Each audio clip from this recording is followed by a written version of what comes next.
Hi, everyone, and thank you for joining our live stream today. My name is Stuart and I'm joined by one of my co-founders, James Ford, who is also on the stream. Great to see you, James. How are you? Very well, thanks, Stuart. Very excited for today's stream. So thanks for having me along with you. Awesome. Well, look, we're covering something today that I think has only grown in importance over the last, let's say, 18 months, and it's how to unlock your full target market through demand generation. And we're going to give 3 tips. And I think the key thing about a 15-minute live stream is that we get to the value as quickly as possible. So let me start by actually giving the 3 tips up front. And this is going to give context to what we're going to cover today. And hopefully you absolutely love it. So number 1 is, how do you make people feel rather than think with the content and the outreach that you produce? So that's going to be tip number 1. We're going to talk through how we do that. Number 2 is we're going to talk about a framework that we've been working on over the last 6 to 12 months to make sure that we make the most of these accounts that we're trying to bring into our pipeline. And we're going to go through the best framework that has been created. And it literally is best. That's the acronym. So don't worry, I'm not just saying it's the best. And number 3, we're going to talk about why you should have ungated content and why that might be a massive opportunity that right now, if on all of your website and all of your content, you have to input your email address to be able to access it, you might be making a really, really, really big mistake when it comes to being able to activate your full target market. So before we start, I think, like, context, James, like, why do you think it has got so much harder over the last 18 months to build demand? I think there's a number of different factors, Stuart. One of the things that we always reference when talking about go-to-market is the larger market formula, and people that follow you might have seen that in some of your posts recently. And what that states is, generally within a market, there's around 3% of customers, prospects, buying at any one time. But since 2021, what we've seen is a drop in demand, pretty widely reported at about 30%, which means that 3% is actually 2%. And then all that money that rushed into the market in 2021, well, those businesses are now in the marketplace as well, competing for the time, budget, and prioritization as the same buyers as you. Add to that the introduction of AI and the accessibility to things like cold email outreach and being able to spin up personalized messages very, very quickly and simply. Buyers are completely desensitized to the methods that worked in years gone by. There is less demand. And as a result, we need to change tact. We need to look at things differently to try and counter what the market is ultimately doing. Yeah.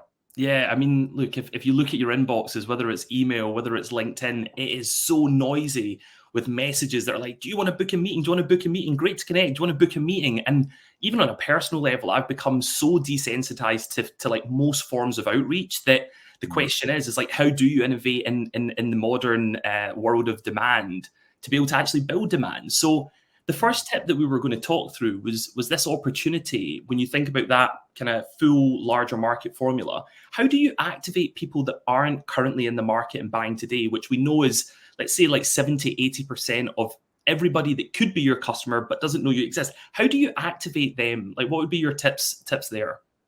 I think what's important for us to set out at this stage, what we're talking to here today, Stuart, is really businesses with an enterprise sales motion. You're selling contracts that are £10,000 a year, $10,000 a year or more, all the way up into the millions. But ultimately, there is a sales representative that's in the picture and needs to help build the solution for that prospect and make them a customer.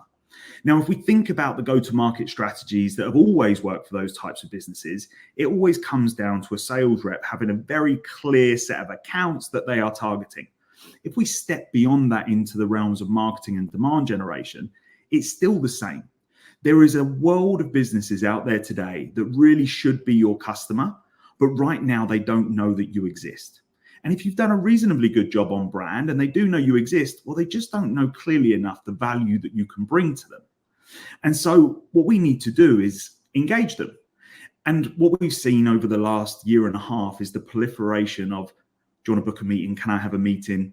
And people want us to try and step outside of that. And the natural place that people go is, I want to talk business. So tell me about your sales strategy for the next 12 months. But when we're targeting the people inside an account that have no idea who we are, and we ask them to think, tell me what your sales strategy is for the next 12 months. Tell me what your product strategy is, whatever that may be, they immediately reject it because they're busy with their own things. They're busy with their own agenda. And so what we've got to do is change the style of messaging that we place in front of these people to emote feeling rather than thinking. Because if we can successfully emote feeling, which is automatic, we get their attention. And when we get their attention, we then get the opportunity to tell them what it is and what we do. And so rather than going in messages of tell me about your HR strategy for the next 12 months, where you've got to give that thinking and time to someone, say, we've produced this guide, which is the top 3 tips in 2024 for HR managers that work in manufacturing and have to deal with employees in unsafe and high-risk environments. That message feels so relevant to an audience of people, which is pretty substantial, that they're immediately going to pay attention to it and think, actually, I'm probably being a bit negligent in my job role, not paying attention to it. And that's the opportunity you get to engage that prospect. Yeah, I mean, when I reflect back, like our strategy when I was living in New York to build demand, it was very much trying to find that 3, 4, 5, 6, 7, 8, 9, 10% of the market that was in the market today and buying. And you could get away with those messages like, does this sound relevant to you? Would you like to book a meeting? The thing I'm so surprised about is if you look at the numbers, the reply rates, which were maybe 7, 8, 9, 10% to meeting booked 2 years ago, I know businesses that are at 0.01% for meeting booked of emails, literally sending tens of thousands of emails. And they're sticking with the same tactics that did work 2 years ago, but don't work now. And I think like that advice about trying to understand who in the market doesn't even really know who you are. How do you make them feel and be valuable, share thought leadership before you ask, hey, do you want to book a meeting? Do you want to book a meeting? Do you want to book a meeting? Because all of the numbers show that it is not working like it used to over the last couple of years. So yeah, I love it. Okay, so we've now understood that we've got this market that we're able to target. We've got these accounts that we're trying to make them feel rather than think. We start to do that well, but how are you seeing businesses win with the complexity in buying decisions now that capital efficiency is the focus? We know that it's harder than ever before to get the attention of these buyers. Let's talk about tip number 2, which is the best framework that we've created and why that's so important. I'd love to get your thoughts on it. Yeah, so what we spent a lot of time in a room thinking about, right, Stuart, was the different buyer personas that existed on a buying committee. And when you sort of think about the multitude of different offerings that there are, you can really be quite precise trying to profile what might be on the other side of the equation within an account. Or you can think about it more generally in a framework. And what we put together was the best framework, which is we want to find contacts that are in the buyer persona. These are the people that are going to be signing the contract, going to have some sort of interest in reclaiming budget, unlocking business value. We want to make sure that we've got individuals within the account that we're targeting in that group. The E in the best is the end user. These are the people that are implicated by the pain each and every single day. But we also need to keep in mind that they might be protectors of the pain because they don't want to endure the change. And we need to make them realize that they could be the hero by actually fixing this problem that exists. We then have the senior influencers. These are people that want to see the business win. And here we can't use the jargon that's related to our solution or industry. We need to keep it to business value. And if we can clearly articulate that, they will readily introduce us to the people inside the organization that we want to speak with because they don't want that business to miss out. And then finally, you've got the teammates. These are the people that are impacted by the pain, but they're not directly responsible for it. And I'll turn to you now because you always give some really good examples around that teammates point. Yeah, like I think if you think about, again, if I reflect back to New York, the approach always to build demand was top down. Let's try and get the most senior person to be like, yeah, this is a problem. And they would then pass it down to the relevant team members. But I've been meeting loads of businesses that have been working hard at the bottom up approach. And there's a number of companies that have done it exceptionally well, where the idea is that the teammates, right, who have more time, they might be more present on LinkedIn, they might be more responsive on email compared to the VPs and the directors that we used to strive for day in, day out.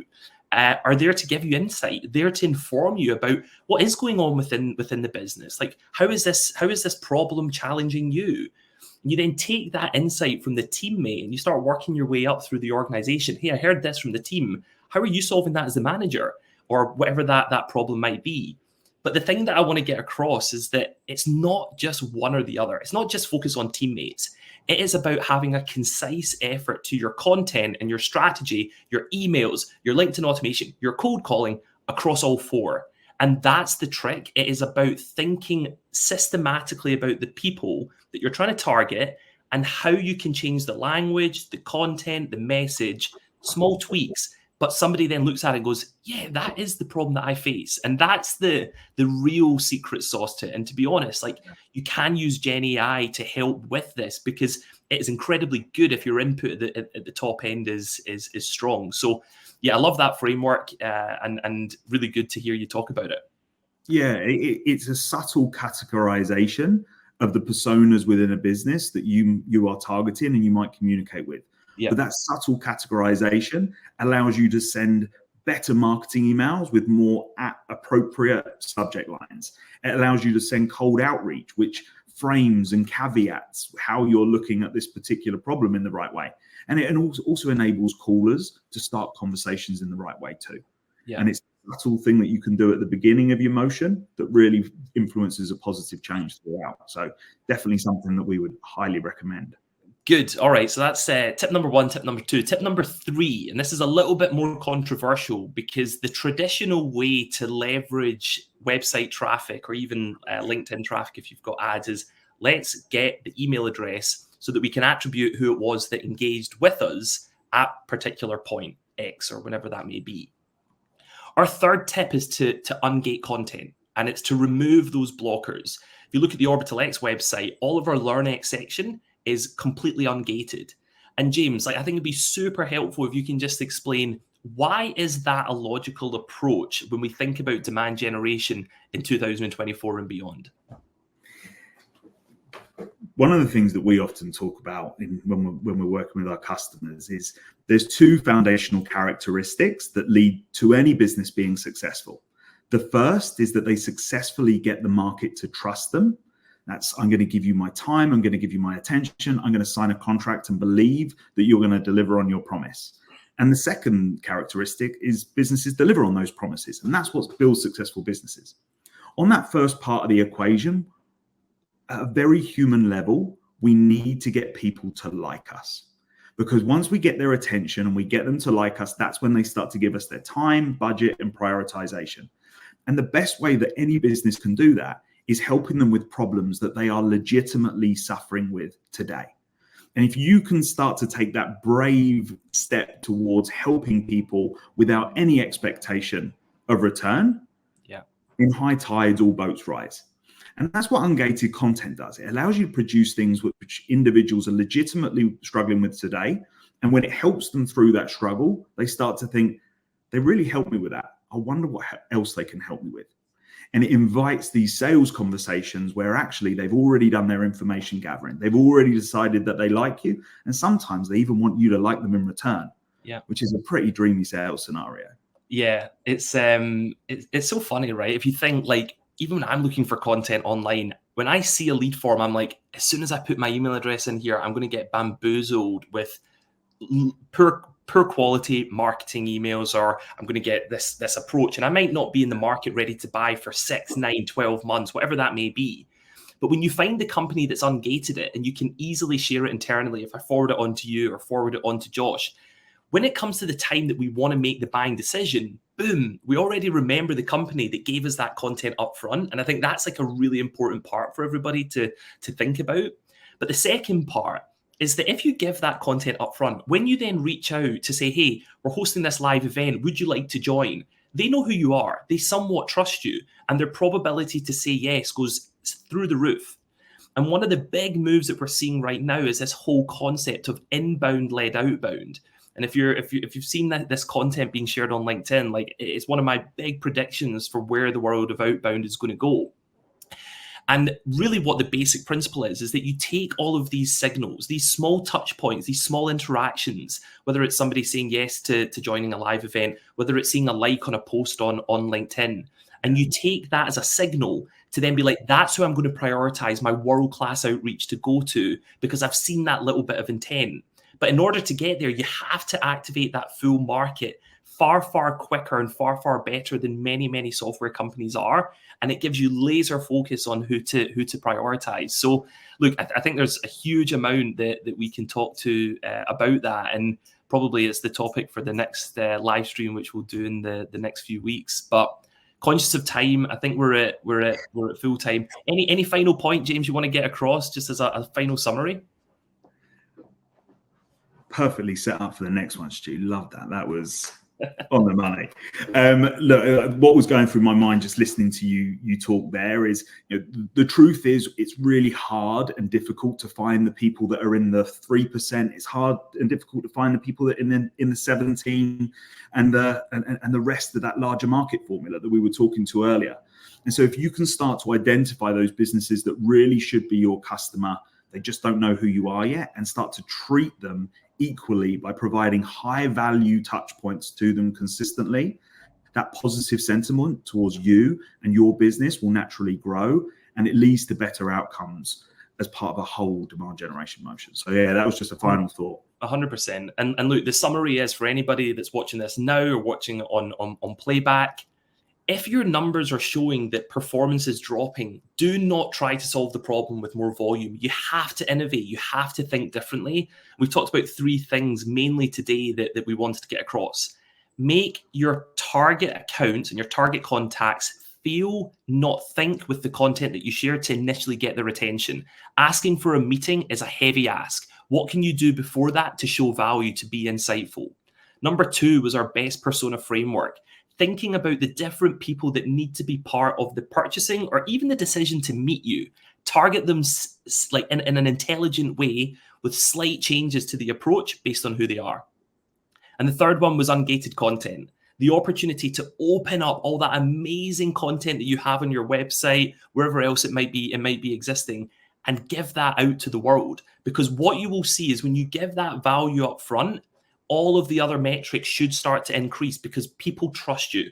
They've seen that content and they've not had to go in to your marketing process at that point. So thank you everybody for joining. Hopefully you found it super helpful. Any questions, obviously reach directly out. But thank you also to the team who helped put it all on, and we will speak to you all soon. Thanks so much. Thanks everybody. Thanks, Stu.